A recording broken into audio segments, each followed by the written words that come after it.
ଆଜିର ଏକ ଗୁରୁତ୍ୱପୂର୍ଣ୍ଣ ଚିନ୍ତା। ଆସନ୍ତୁ ଆମମାନେ ପ୍ରଭୁଙ୍କର ବାକ୍ୟରୁ ଆମେ ଦେଖିବା, ଯାହାକି ଆମ ସମସ୍ତଙ୍କ ନିମନ୍ତେ ଏହା ଅଟେ, ଯାହା ଆମେ ପବିତ୍ର ବାଇବେଲରେ ଆମେ ଦେଖିପାରିବା। ମାର୍କଙ୍କ ଲିଖିତ ସୁସମାଚାର 16 ଅଧ୍ୟାୟ 15 ପଦ। ମାର୍କ ଲିଖିତ ସୁସମାଚାର 16 ଅଧ୍ୟାୟ 15 ପଦ। ଏଠାରେ ଏ ପ୍ରକାର ଲେଖାଯାଏ, ପୁଣି ଯୀଶୁ ସେମାନଙ୍କୁ କହିଲେ, ତୁମ୍ଭେମାନେ ସମୁଦାୟ ଜଗତକୁ ଯାଇ ସମସ୍ତ ମାନବ ଜାତି ନିକଟରେ ସୁସମାଚାର ଘୋଷଣା କର। ପ୍ରଭୁ ଏହି ପଠିତ ବାକ୍ୟ ଦ୍ୱାରା ଆମ ସମସ୍ତଙ୍କୁ ଆଶୀର୍ବାଦ କରନ୍ତୁ। ପ୍ରଭୁ ତାଙ୍କର ବାକ୍ୟରେ ଆଜି ଆମମାନଙ୍କୁ, ଆପଣଙ୍କୁ ଆଉ ମୋତେ ପୁଣି ସମସ୍ତଙ୍କୁ ଏହା କହିବା ପାଇଁ ଚାହୁଁଛନ୍ତି। ସମସ୍ତ ମାନବ ଜାତି ନିମନ୍ତେ ସୁସମାଚାରର ଆବଶ୍ୟକତା ରହିଛି। ସେ ଯେଉଁ ଧର୍ମର ଲୋକ ହେଉନା କାହିଁକି, ସେ ଯେକୌଣସି ପରିସ୍ଥିତିରେ ରହୁନା କାହିଁକି, ଆଉ ସେ ସାନ ହେଉ କିମ୍ବା ବଡ଼ ହେଉ, ବୃଦ୍ଧ ହେଉ କିମ୍ବା ସେ ଯେକୌଣସି ଭାବରେ ଯେକୌଣସି ପରିସ୍ଥିତି, ଜାତି ବା ଯେକୌଣସି ପରିସ୍ଥିତିରେ ରହୁ, ପ୍ରିୟମାନେ, ସମସ୍ତ ମାନବ ଜାତି ନିମନ୍ତେ ସୁସମାଚାରର ଆବଶ୍ୟକତା ରହିଛି। କାହିଁକି ସୁସମାଚାରର ଅତି ଆବଶ୍ୟକତା ରହିଛି? ସୁସମାଚାରର କେନ୍ଦ୍ର ହେଉଛନ୍ତି ପ୍ରଭୁ ଯୀଶୁ ଖ୍ରୀଷ୍ଟ, ଯାହାକୁ ଆଜି ଅନେକ ଖ୍ରୀଷ୍ଟିଆନ ମାନଙ୍କର ପ୍ରଭୁ, ଯିଏକି ମୃତ୍ୟୁବରଣ କଲେ, ଆଉ ଯିଏକି ମୃତ୍ୟୁବରଣ କରି ଆଉ ପୁନରୁତ୍ଥିତ ହୋଇଅଛନ୍ତି। ଏହି ଜଗତରେ ତାଙ୍କ ଛଡ଼ା କେହି ନାହିଁ। ଅନେକ ଲୋକ ଭାବୁଛନ୍ତି ଖ୍ରୀଷ୍ଟିଆନ ମାନଙ୍କର ପ୍ରଭୁ ଯିଏକି ଶକ୍ତିବିହୀନ ବା ତାହା ଯାହାଙ୍କଠାରେ ପରାକ୍ରମ ନାହିଁ, ମୃତ୍ୟୁବରଣ କଲେ, ଆଉ କ୍ରୁଶରେ ତାଙ୍କୁ ମାରି ଦିଆଗଲା, ଆଉ ଏହି ପ୍ରକାର ସବୁ ଯାତନା ସେ ସହ୍ୟ କଲେ, କିଛି କରିପାରିଲେ ନାହିଁ। କିନ୍ତୁ ପ୍ରିୟମାନେ, ପ୍ରଭୁ ଯୀଶୁ ଖ୍ରୀଷ୍ଟଙ୍କର ମୃତ୍ୟୁ କାହିଁକି, ଆଉ ପ୍ରଭୁ ଯୀଶୁ ଖ୍ରୀଷ୍ଟଙ୍କର ଜନ୍ମ କାହିଁକି, ପ୍ରଭୁ ଯୀଶୁ ଖ୍ରୀଷ୍ଟ କାହିଁକି କ୍ରୁଶରେ ମୃତ୍ୟୁବରଣ କଲେ, ଏସବୁର ଉତ୍ତର ଅଛି।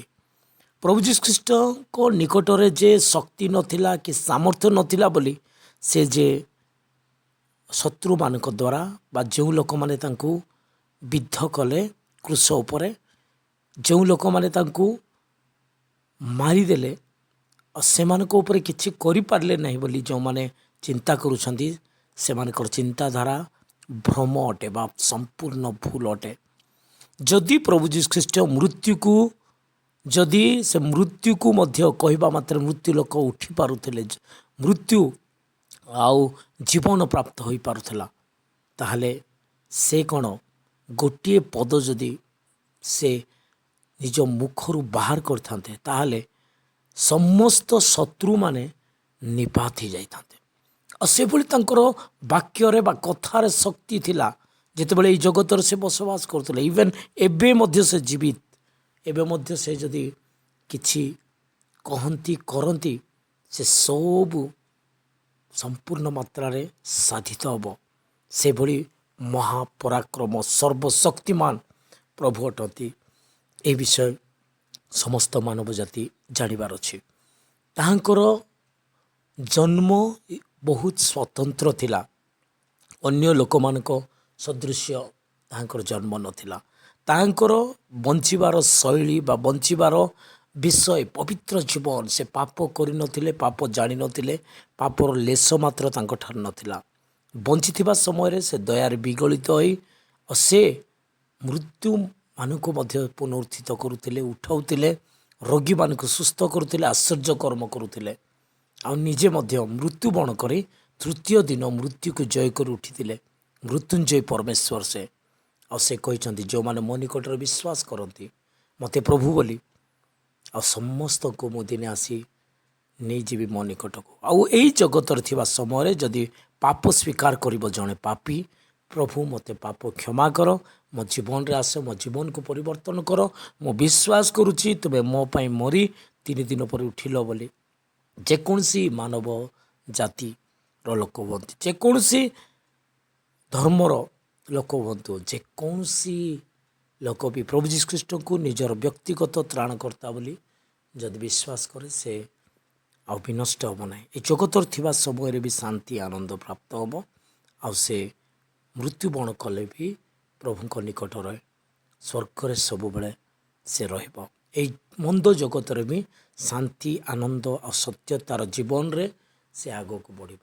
ଆଉ ଏ ପ୍ରକାର ପ୍ରଭୁ ଅନୁଗ୍ରହ କରିବେ। ଆଉ ଏହା ହିଁ ସୁସମାଚାର ଅଟେ, ଯାହାକି ସମଗ୍ର ମାନବ ଜାତି ନିକଟରେ ଏହି ସତ୍ୟତା ଘୋଷିତ ହେବାର ଅଛି ବା ଆମମାନଙ୍କର ଦାୟିତ୍ୱ ଆମେ ଘୋଷଣା କରିବାର ଅଛି। ପ୍ରଭୁ ଯୀଶୁ ଖ୍ରୀଷ୍ଟ କାହିଁକି ଆସିଥିଲେ, ସେ କେମିତି ଜୀବନ କାଟିଲେ, ସେ କେମିତି ମୃତ୍ୟୁବରଣ କଲେ ଆଉ ସେ କ'ଣ କରିପାରନ୍ତି, ଏହି ସତ୍ୟତା ତାଙ୍କର ହିଁ ସୁସମାଚାର ଅଟେ। ଆଉ ଯଦି ପ୍ରଭୁ ଯୀଶୁ ଖ୍ରୀଷ୍ଟଙ୍କୁ ଆମେ ପ୍ରଚାର କରିବା ନାହିଁ, ଅନ୍ୟମାନଙ୍କୁ ତାହାଙ୍କର ସତ୍ୟତା ଜଣାଇବା ନାହିଁ, ତାହେଲେ ଆମେ ସୁସମାଚାର ବି ଜଣାଉନାହୁଁ। ତେଣୁ ପ୍ରିୟମାନେ, ଆଜିର ଏହି ଚିନ୍ତା କି ପ୍ରକାର ଲାଗିଲା, ଯଦି ଭଲ ଲାଗିଲା ତାହେଲେ ଲାଇକ୍ କରନ୍ତୁ, ସେୟାର କରନ୍ତୁ ଅନ୍ୟମାନଙ୍କୁ। ଆଉ ମୋର ଯଦି ଚ୍ୟାନେଲରେ ନୂତନ ତାହେଲେ ଆପଣ ସବସ୍କ୍ରାଇବ୍ କରିକି ନୂତନ ଭାବେ ଯୋଡ଼ି ହୁଅନ୍ତୁ। ଆଗାମୀ ଦିନମାନଙ୍କରେ ଆପଣଙ୍କ ନିକଟରେ ଅତି ସୁନ୍ଦର ଭାବେ ଏହି ପ୍ରକାର ଭିଡ଼ିଓ ଗୁଡ଼ାକ ପହଞ୍ଚାଇ ଦିଆଯିବ। ଧନ୍ୟବାଦ।